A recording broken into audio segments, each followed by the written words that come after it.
임계점은 고체가 액체로, 액체가 기체로 변환되는 그 온도점을 임계점이라고 합니다. 얼음이 물로, 물이 수증기로 변화되는 점이지요. 그러므로 임계점 돌파라는 말은 어떤 상태의 변화를 위해 반드시 넘어야 할 경계점을 말합니다. 성경은 임계점을 돌파한 이야기들로 가득 차 있죠. 그 대표적 사건이 예수님이 우리에게 오신 사건입니다. 하나님이 사람의 몸으로 우리에게 오셨습니다. 우리는 그것을 성육신, 인카네이션이라고 합니다. 무한한 하나님이 유한한 인간 속으로 들어오셨습니다. 그리고 종의 형체를 가지셨습니다. 하나님이 우리를 사랑하기 위해 임계점을 돌파하는 거죠. 이 임계점을 우리는 사랑의 임계점이라고 해요. 어디까지 돌파합니까? 날 살리겠다고 당신이 십자가에서 죽어가는 자리까지 가는 거예요. 사랑의 임계점 돌파, 그것이 십자가의 사건이거든요. 그래서 우리는 생명을 얻게 되고 우리는 구원을 얻게 된 것입니다. 예수님께서 이 사랑의 임계점을 돌파하지 않았더라면 우리는 살 수 없죠. 구원받을 수 없죠. 그래서 성경은 사실 이 임계점을 돌파한 사건들로 가득 찼다. 오늘 본문 다니엘의 이야기는 또 다른 임계점 돌파 이야기입니다. 하나님은 우리에게 다니엘을 만나게 하십니다. 성경 27번째 책 다니엘서는 전체가 12장으로 기록되어 있습니다.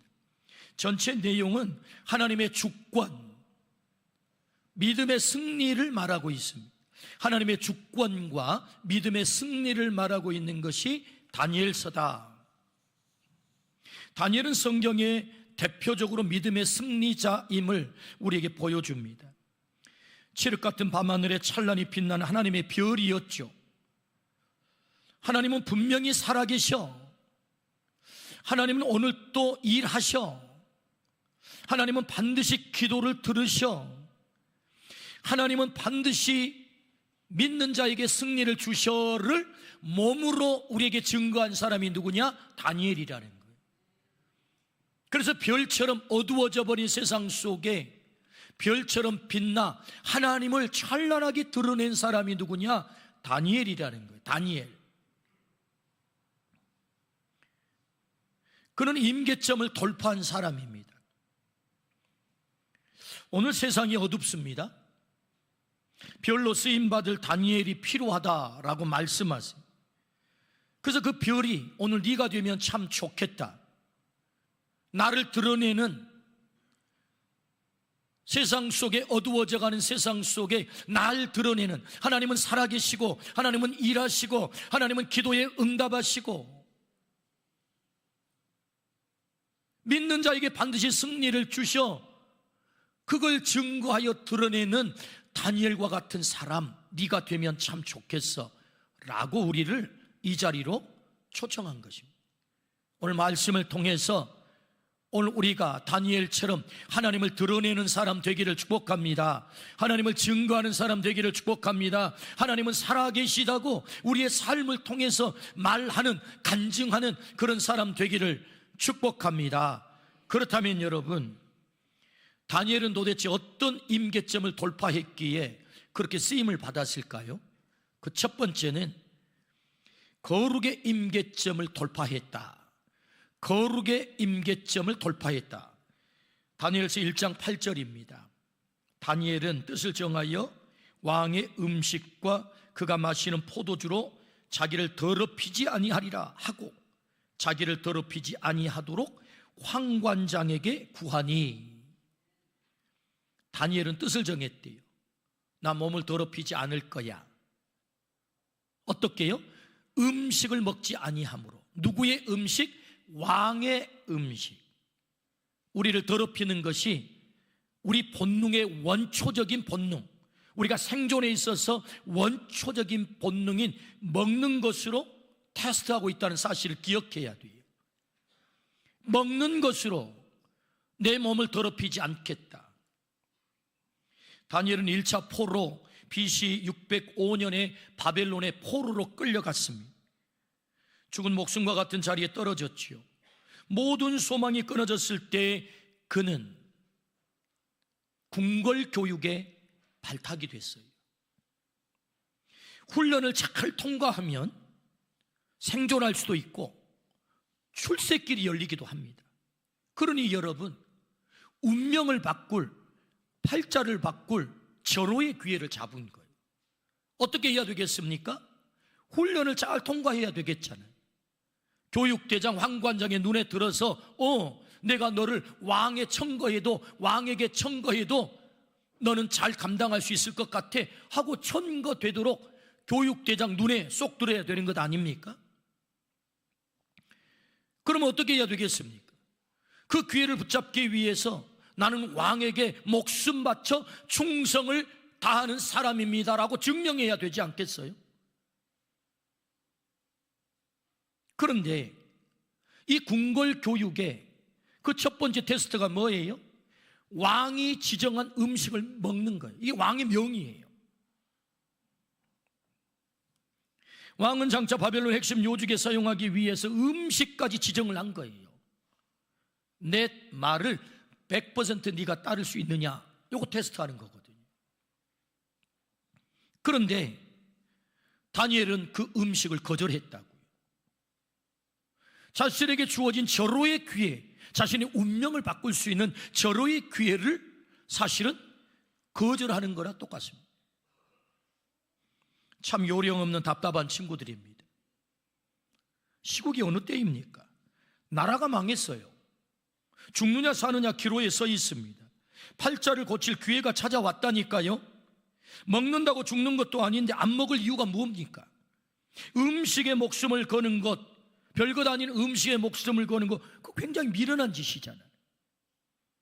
아무리 율법이 그만 음식이라 할지라도 이런 경우에는 여러분, 상황윤리라는 게 있잖아요. 하나님도 정상 참작을 하실 거야. 이런 특수한 상황이기 때문에 그거 음식 먹는다고 하나님 뭐 탓하겠어? 얼마든지 핑계 댈 수 있다고요. 그런데 다니엘은 왕의 음식을 거절했대요. 왜냐하면 왕의 음식에는 율법이 금한 음식이 있었기 때문에 하나님의 백성으로서의 정체성을 잃지 않겠습니다. 그거거든요. 더럽히지 아니하리라 거룩을 선택했단 말입니다. 거룩이 무엇입니까? 카도하시, 분리된 삶, 구별된 삶이에요.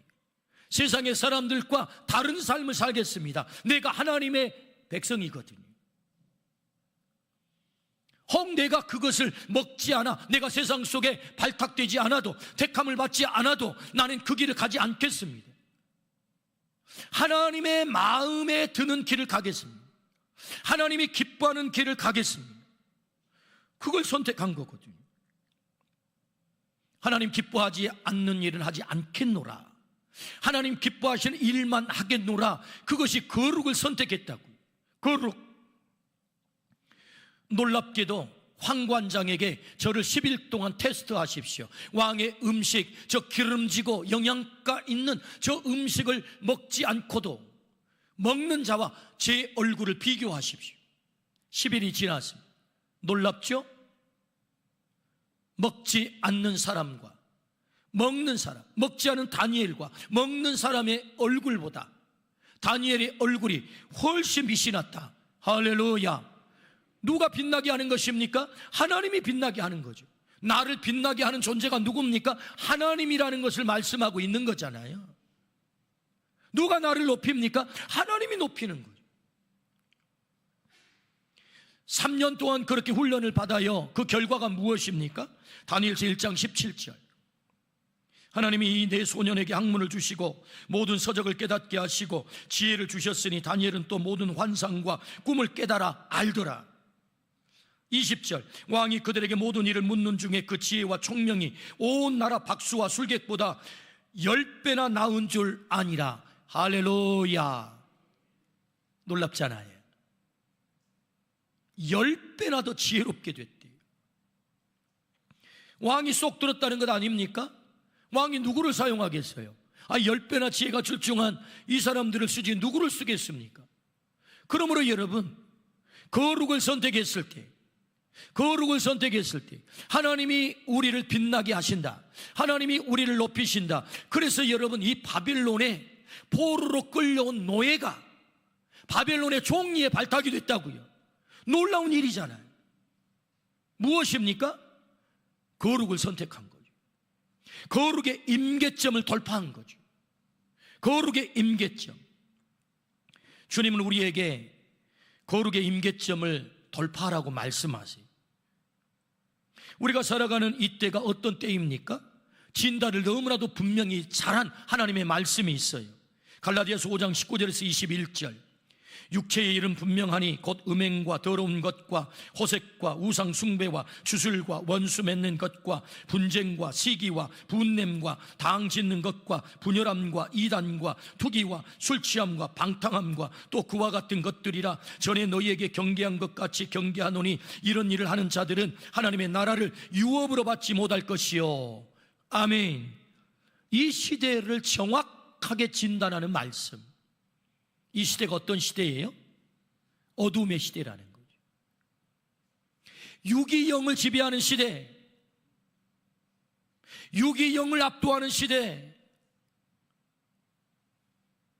영의 귀중함을 잃어버린 시대, 육의 욕망과 탐욕이 꿈틀거리는 시대, 유기영을 압도하는 시대래요. 오늘 말씀 갈라디아서 5장에 이 시대를 너무 정확하게 진단하고 있는 거죠. 16가지 육체의 소욕이 춤을 추는 시대. 주님은 뜻을 정하라고 말씀하세요. 이 시대가 어둡기 때문에, 탐욕으로 어두워져 가고 있기 때문에, 유기영을 압도하는 시대가 되어버렸기 때문에 뜻을 정하라. 어떤 뜻? 거룩의 뜻. 하나님 기뻐하는 것만 하겠노라. 여러분, 거룩이 무엇입니까? 하나님 기뻐하지 않는 것은 안 하는 것이고 하나님 기뻐하는 것을 하는 것이죠. 그 거룩을 선택할 것을 말씀하세요. 그때 하나님이 다니엘의 얼굴을 빛나게 하듯 우리의 얼굴을 빛나게 할 줄로 믿습니다. 누가요? 하나님이. 누가 높이세요? 하나님이 높이세요. 오늘 우리가 거룩을 선택한다면, 거룩의 임계점을 돌파한다면 하나님은 우리에게도 동일하게 그 지혜를 허락할 줄로 믿습니다. 여호와를 경외하는 것이 지혜의 근본이다. 잠언 9장 말씀이 우리에게 가르쳐 주세요. 여호와를 경외하는 것이 지혜의 근본이다. 오늘 우리 모두가 거룩의 임계점을 돌파하기를 주의 이름으로 축원합니다. 우리가 거룩을 선택한다면 하나님이 기뻐하시는 것만 하겠나이다. 그 거룩을 선택할 수 있다면 우리 하나님께서는 나를 통하여서, 우리를 통하여서 하나님의 살아계심을 드러내고 증거하는 그 삶을 살게 할 줄로 믿습니다. 아멘. 두 번째, 다니엘은 무엇을 돌파했습니까? 기도의 임계점을 돌파했다. 한번 따라해 주시겠습니까? 기도의 임계점을 돌파하라. 기도의 임계점을 돌파하라. 아멘. 오늘 본문 6장 10절 우리 같이 한번 읽겠습니다. 시작. 다니엘이 이 조서에 왕의 도장이 찍힌 것을 알고도 자기 집에 돌아가서는 윗방에 올라가 예루살렘으로 향한 창문을 열어 전에 하던 대로 하루 3번씩 무릎을 꿇고 기도하며 그의 하나님께 감사하였더라. 아멘. 아멘. 총리 다니엘이 왕에게 총애를 받았어요. 다니엘만 사랑하는 거예요. 그럼 어떤 일이 벌어지죠? 시샘이 일어나죠. 정적들이 생기죠. 저놈 제거해야 되겠다. 아니, 저놈 뿌리가 뭔데? 아니, 보이지도 않는 저 조그만 나라에서 끌려와 노예 출신이 말이야. 아니, 어떻게 해서 총리까지 발탁이 되더니 왕의 총애를 다 독차지하네? 저놈 제거해야지. 이렇게 되는 것 아닙니까? 그래서 정적들이 다니엘을 제거하기 위해서 그 흠을 찾는데 도대체 발견할 수가 없는 거예요. 그런데 다니엘만 갖고 있는 독특한 삶의 패턴이 있었어요. 그것이 무엇입니까? 하나님께 기도하는 거예요. 하루에 3번씩 창문을 열고 예루살렘을 향하여 무릎을 꿇고 기도하는 것 됐구나, 저거야. 그래서 정적들은 함정을 파기 시작하지. 왕에게 달려갔습니다. 왕이여, 만세수를 하옵소서. 왜 왔느냐? 예, 우리가 왕을 위해서 목숨을 내놓겠나이다, 왕만을 위해 충성을 다하겠나이다 라고 맹약을 하면서, 그런데 왕이여, 왕 외에 다른 신에게 기도하는 자가 있다면 그를 끌어다가 저 사자 굴 속에 던져 사형에 처하십시오. 우리는 왕에게 목숨을 바치겠나이다. 아니, 충성을 맹약하겠다고 하는 왕이 싫어할 왕이 어디 있겠어요? 왕이 누구한테 죽습니까? 신하한테 죽습니다. 누가 죽입니까? 신하가 죽여요. 제가 자금성을 방문한 적이 있어요. 얼마나 큰지, 방이 수백 개래. 아니, 이 궁궐에, 황제가 사는 궁궐에 뭔 방이 이렇게 많습니까? 그랬더니 가이드가 하는 말이, 오늘은 이 방, 내일은 저 방, 도대체 황제가 어디에서 자는 줄 모르도록 방이 수백 개라는 거예요. 왜? 신하가 죽이니까. 그런데 여러분, 그 신하들이 몰려와가지고 우리가 충성을 다하겠나이다, 왕예의 다른 신에게 절하거나 기도하면 그를 사자밥이 되게 합시다. 이 얘기를 들으니까 왕이 얼마나 좋겠어요. 그래, 그럼 어떻게 하면 좋겠느냐? 이 금령에 도장을 찍으십시오. 이 조서에 도장을 찍으십시오. 그렇게 하거라 하고 도장을 꽝 박았단 말이에요. 내용이 뭐지요? 왕 외에 다른 신에게 기도하면 사형에 처한다는, 사자밥이 되게 한다고 하는 조서란 말이죠. 다니엘 몰랐을까요? 알았습니다. 왕의 도장이 찍힌 것을 너무나도 잘 알았습니다. 어떻게 합니까? 전에 하던 대로, 오늘 성경 말씀 본문을 보십시오. 전에 하던 대로. 여러분, 다니엘은 지혜가 10배나 출중하다고 했습니다. 세상의 이치를 다 통달했습니다. 그래서 이 계략을 꿰뚫고 있는 것입니다. 왜 이런 함정을 팠는지까지 잘 알고 있는 것입니다. 반드시 피하지 않으면 자신이 사자밥이 된다는 것 누구보다도 잘 알고 있습니다. 그럼 어떻게 해야 되겠습니까? 피해야 되는 것 아닙니까? 30일만 잠잠해지도록 30일 동안 이렇게 하는 것이기 때문에. 그런데 다니엘은 뒤로 물러서지 않습니다. 다른 때보다도 더 문을 활짝 열고 무릎을 꿇고 아마 더 큰 소리로 기도했을 것입니다. 저 예루살렘을 향해서 사람들이 다 알 수 있도록. 무엇입니까? 기도하다 죽겠다는 것입니다.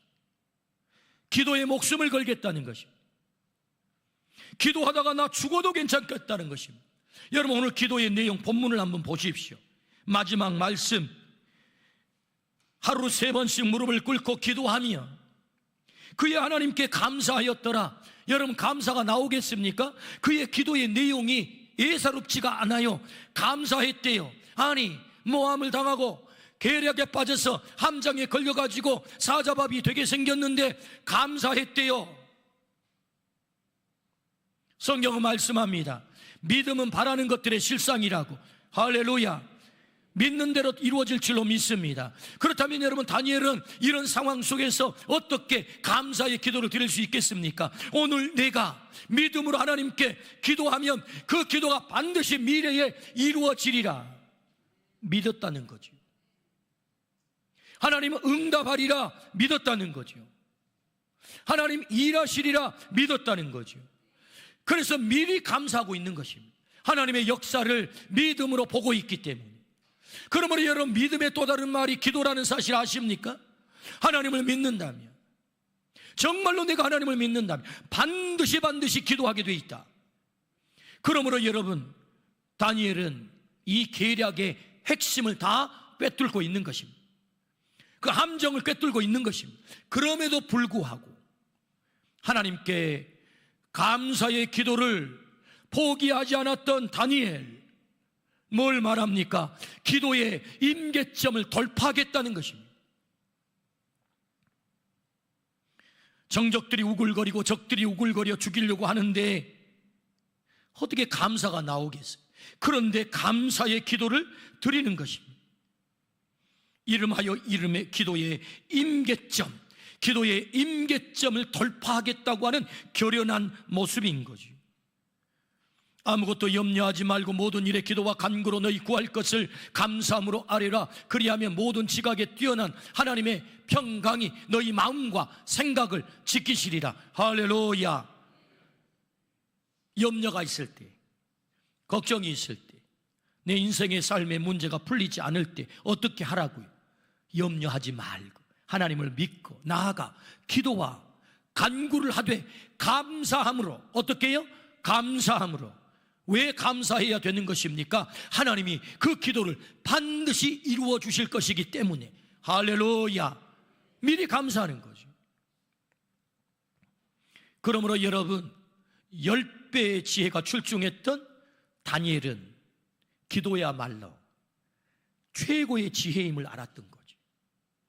하나님을 믿고 하나님을 바라보고 하나님께 기도하는 것이야말로 가장 높은 지혜임을 그가 알았던 거죠. 어떤 상황 속에서도 기도를 선택하는 것이야말로 가장 큰 지혜임을 다니엘은 알았던 거죠. 그러므로 여러분, 기도의 임계점을 돌파하는 기도를 선택하기를 주의 이름으로 축원합니다. 어떤 상황 속에서도 기도를 선택하기를 주의 이름으로 축원합니다. 감사함으로 아뢰기를 축복합니다. 아멘. 그런데 여러분, 이쯤 되면 우리는 인간적으로 기대합니다. 이런 상황 속에서도 그럼에도 불구하고 기도했으니 마저 저 정적들, 나를 죽이려고 계략을 꾸민 저 인간들 하나님께서 벼락을 때려가지고 당장의 눈앞에 보이게 하나님이 해치우셔야 돼 라고 우리는 기대하죠. 아니면 저 바벨론의 왕이 이런 계략을 전부 알고 내 총애하는 다니엘을 죽이기 위한 함정을 저 인간들이 팠구나. 그래서 왕이 그들을 발본색원해서 눈앞에서 다 해치우는 그것을 우리는 기대합니다. 그것이 우리는 기도의 응답이라고 생각을 해요. 그런데 여러분, 하나님은 침묵하세요. 기도를 선택했음에도 불구하고, 그런 상황 속에서 기도를 선택했음에도 불구하고 하나님은 침묵하세요. 더 어려움의 자리로, 더 꼬이는 자리로, 저 절망의 사자굴 속에 다니엘이 어떻게 됩니까? 사자굴에 던져집니다. 우리는 여기서 중요한 메시지를 듣게 돼요. 어떤 메시지입니까? 기도해도 아무 일이 일어나지 않는 것을 우리는 경험하게 돼요.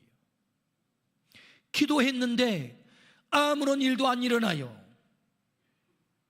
고난이 더 깊어져요. 인생은 더 꼬여요. 절망의 구렁텅이 속으로 나락으로 떨어집니다. 하나님은 응답 없이 침묵하시기만 해요. 기도할 때 정말 고통스러운 것은 하나님의 침묵이죠. 그러나 기억하십시오. 하나님의 침묵이 하나님의 우리를 외면하는 외면이 아니에요. 기도의 침묵이 하나님의 무능을 나타내는 게 아닙니다. 하나님의 침묵이 하나님이 나의 기도에 아무런 관심 없음이 아니라고요. 때로 하나님의 침묵은 더 깊이 나에게 기도하라, 더 깊이 나에게 나오라, 하나님의 때를 기다리라 라신 하나님의 사인이다. 하나님의 이 깊은 뜻, 하나님의 때에 하나님이 일할 거야. 그러므로 네가 선택해야 되는 것은 더 깊이 내 앞에 나와 기도하는 거야. 네 눈에 가시적으로 보이진 않지만 너의 삶의 밑바닥 속에 보이지 않는 곳에 내가 축복의 터널을 뚫고 계심을 너는 믿음으로 바라보라 라고 하는 하나님의 사인. 할렐루야. 오늘 우리가 기도하면 가시적으로 내 눈앞에 보이진 않지만 하나님은 내 삶의 저 기저 밑바닥에 하나님의 때에 이루실 축복의 터널을 뚫는다. 할렐루야. 믿으시기를 축복합니다. 아멘. 다니엘은 어디까지 기도합니까? 기도하다 죽어버리겠다 까지 기도하는 거예요. 기도하다 사자 밥이 되어도 괜찮습니다. 거기까지 기도하는 거예요. 마침내 하나님은 다니엘의 기도에 응답하십니다. 어디서 응답합니까? 사자 굴 속에서 응답하는 거예요. 내가 전혀 원치 않았다. 그 절망의 나락에 떨어진 그 자리, 사자 굴 속에서 하나님이 응답하신 줄로 믿습니다. 하나님께서 사자의 아가리를 봉하셨다라고 말씀하세요. 그 사자를 순한 양으로 바꿔버렸다 말씀하세요. 그리고 그 사자를 베개처럼 베고 다니엘이 숙면했다라고 말씀하세요. 누가 응답하십니까? 하나님이. 어디에서? 사자 굴 속에서. 때로 하나님의 응답은 내가 기대하지 않는 저 내 삶의 밑바닥, 사자 굴 속에서 응답할 때가 있음을 믿으시기를 주의 이름으로 축원합니다. 하나님의 때에 응답한다는 거죠. 사자굴에 던져놓은 다리오 왕이 안달이 났습니다. 다니엘이 사자굴에서 마침내 건짐을 받죠. 대신 다니엘을 참수하던 적들이 사자굴에 던져졌습니다. 성경은 이렇게 기록합니다. 그들이 땅바닥에 떨어지기도 전에 사자들이 그들의 뼈를 다 부셔버렸다고. 놀라운 얘기 아니겠습니까? 하나님은 다리오 왕의 입으로 하나님을 증거하게 하세요. 왜 여기까지 하나님은 침묵하셨던 것입니까? 왜 저 사자 굴까지 하나님은 응답하시지 않고 기다렸던 것입니까? 그것은 다리오 왕, 당시의 세계를 제패하던 바벨론의 왕 다리오를 통해서 하나님을 높이기를 원했던 거죠. 이것이 하나님의 목적지입니다. 그래서 다니엘서 6장 26절에서 27절, 자 같이 한번 읽어보겠습니다. 시작. 내리노라. 내 나라 관할 아래에 있는 사람들은 다 다니엘의 하나님 앞에서 떨며 두려워할지니 그는 살아 계시는 하나님이시요 영원히 변하지 않으실 이시며 그의 나라는 멸망하지 아니할 것이요 그의 권세는 무궁할 것이며 그는 구원도 하시며 건져내기도 하시며 하늘에서든지 땅에서든지 이적과 기사를 행하시는 이로써 다니엘을 구원하여 사자의 입에서 벗어나게 하셨음이라 하였더라. 할렐루야. 아멘. 놀라운 일이 벌어진 것입니다. 여러분, 하나님을 믿지 않는 이방 왕 다리오의 입을 통해서 하나님은 살아계신다, 하나님은 구원이시다, 하나님은 오늘 또 일하신다, 하나님은 오늘 또 기적이시다, 그걸 외치게 했단 말이죠. 그러므로 여러분, 하나님은 다니엘의 기도를 하나님의 때에 응답하기까지 기다리고 있었던 거죠. 어디까지요? 다리오의 입을 통해서 하나님이 증거되는 그 시간까지. 그러므로 다니엘은 기도의 임계점을 돌파했습니다. 하나님이 일하셨어요. 하나님이 높임을 받으셨어요. 영광을 받으셨어요. 다니엘을 구원할 뿐만 아니라 하나님의 이름이 온 만방에 외쳐진 줄로 믿습니다. 때로 하나님은 우리에게 고난의 길에 있게 하세요. 목적이 무엇입니까? 나를 단순히 고난, 고통을 당하도록? 아닙니다. 그 고통을 통해서 하나님의 합력한 선을 이루어 하나님이 높아지기를 원하시는 하나님의 뜻이 있는 줄로 믿습니다. 하나님의 살아계심, 하나님의 기적, 하나님의 일하심을 만방의 사람들이 다 알도록 하기 위하여 때로 나를 저 사자 굴 속에 들어가게 하실 때가 있다. 그러나 하나님은 우리의 기도에 반드시 응답하신다. 할렐루야. 그렇습니다. 우리가 기도의 임계점을 돌파할 때 하나님은 동일하게 우리를 통하여서도 일하실 줄로 믿습니다. 기도의 임계점을 돌파하라 말씀하세요. 하나님은 이번 부흥성에 박순애 전도사를 우리 교회에 보내셨습니다. 우리에게 큰 도전을 주셨어요. 얼마나 큰 은혜가 있었는지 모릅니다. 그 존재 자체가 하나님의 위대하심을 증거하고 있었습니다. 국민학교 3학년 중퇴가 그의 학력 전부입니다. 참으로 버림받은 가련한 인생이었죠. 간증에서는 다 말하지는 않았지만 그의 책에 보면 참으로 말 못할 너무너무 아픈 상처가 그에게 있었습니다. 그래서 사실은 자신의 목숨을 스스로 던져버리려고 바다에 자기의 몸을 던진 것 아닙니까? 너무 상처가 크고 너무 아픔이 많아. 죽음보다도 더 절망스러울 때 하나님은 그녀를 찾아왔어요. 그리고 19살의 성령을 체험하고서부터 1시간 40분이나 떨어져 있는 걸어서 가는 산골짜기에 살면서 산의 죄를 넘어서 1시간 40분을 걸어서 가는 예배당에 매일 새벽마다 가서 기도를 하고 또 1시간 40분 걸어오는 것입니다. 기도하다 죽겠다는 각오로 기도를 했다고 해요. 그리고 그의 기도의 내용 가운데 간절한 기도는 하나님, 나를 최고로 하나님 앞에 많이 헌신하는 자로 복을 주십시오라고 기도했대요. 깜깜하여 아무런 길도 보이지 않는 그는 고백합니다.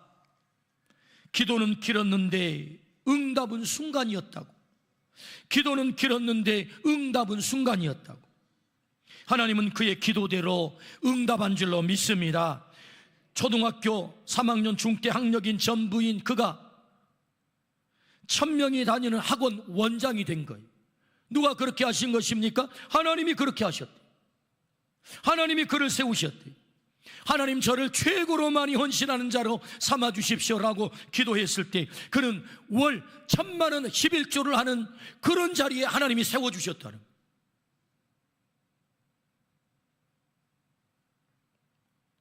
도대체 그럼 수입이 얼마라는 것입니다.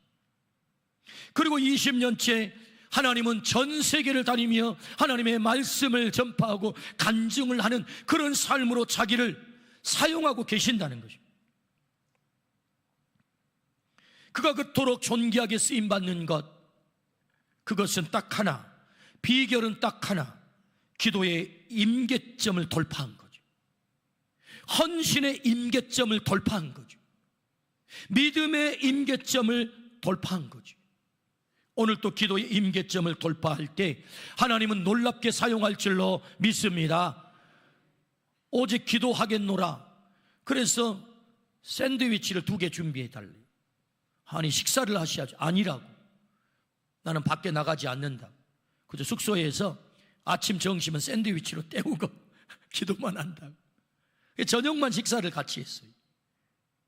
근데 식사를 하면서 기도를 하는데 참 대단한 분이다라는 것을 알게 됐어요. 김대중 대통령의 사모님이신 이휘호 여사가 영적인 문제가 생길 때마다 이 전도사님을 찾았대요. 영적 상담을 했대요. 그리고 조언을 들었대요. 전국의 최연소 교도소 교정위원으로 위촉을 받아서 40년째 지금도 그 재소자들 앞에 가서 자신의 그 아픈 사연을 얘기를 하면 재소자들이 눈물을 철철 흘린다는 거예요. 그리고 지금도 부르는 곳에 어디든지 가서 자신의 그 아픈 이야기를 나누면서 재소자들의 삶의 변화를 이끌어내고 있다는 것입니다. 말로만 강연해서 그렇게 섬기는 것이 아니라 지금까지 그들에게 영치금을 집어넣고 그들을 사랑하면서 헌신하며 쏟은 그 돈이 20억이 넘는다는 거예요. 야, 정말 대단한 사람이다. 대단한 분이다. 어떻게 그렇게 존귀하게 쓰임을 받는 것입니까? 기도의 임계점을 돌파했다는 거죠. 기도하다 죽어버리겠노라. 할렐루야. 하나님 앞에 위대하게 쓰임받는 별이 된 거죠. 기도가 능력임을 믿습니다.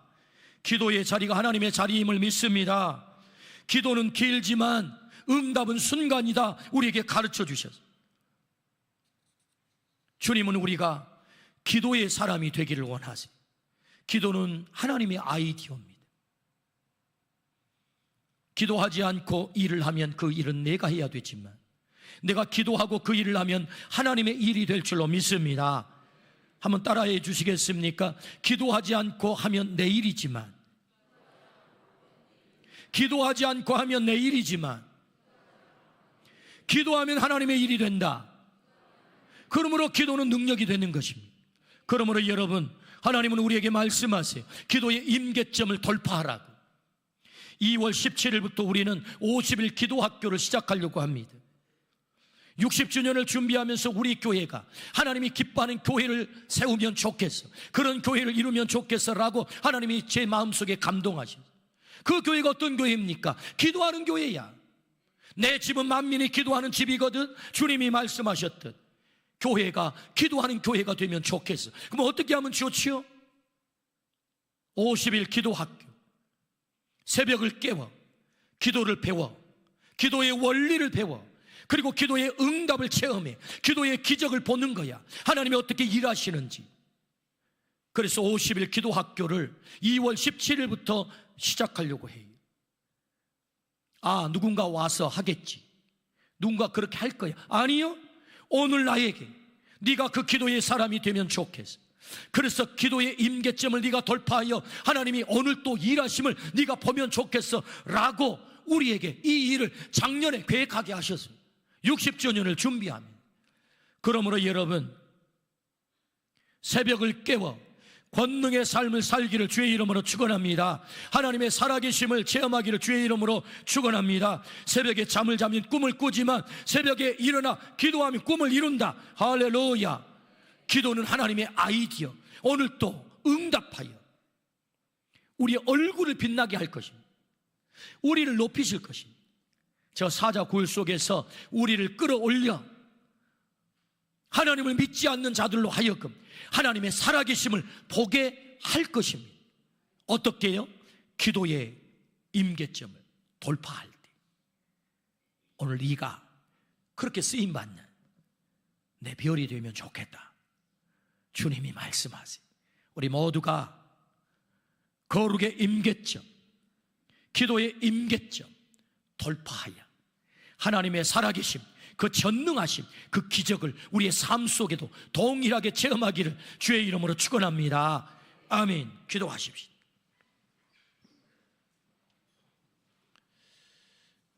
물질은 풍요로워졌지만 우리의 영은 점점 가난해져만 갑니다. 전기로 밤을 밝히지만 이 시대는 점점 어두워져 갑니다.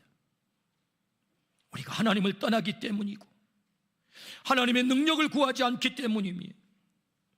우리가 세상을 향해서 우리의 발걸음을 향하기 때문입니다. 육으로 살고 영으로 살지 않기 때문에 나도 어두워지고 세상도 어두워져만 갑니다. 주님, 육의 만족만 추구하지 말고 영의 만족을 추구하게 하여 주옵소서. 영으로 우리의 육이 압도되게 하여 주옵소서. 기도의 임계점을 돌파하게 하여 주옵소서. 거룩의 임계점을 돌파하게 하여 주옵소서. 그리하여 하나님을 드러내고 하나님을 증거하고 하나님이 능력임을 만방에 증거하는 그 간증자, 그 별로 우리 모두가 쓰임받게 하여 주옵소서. 감사를 드리올 때 예수 그리스도 이름으로 기도드리옵나이다.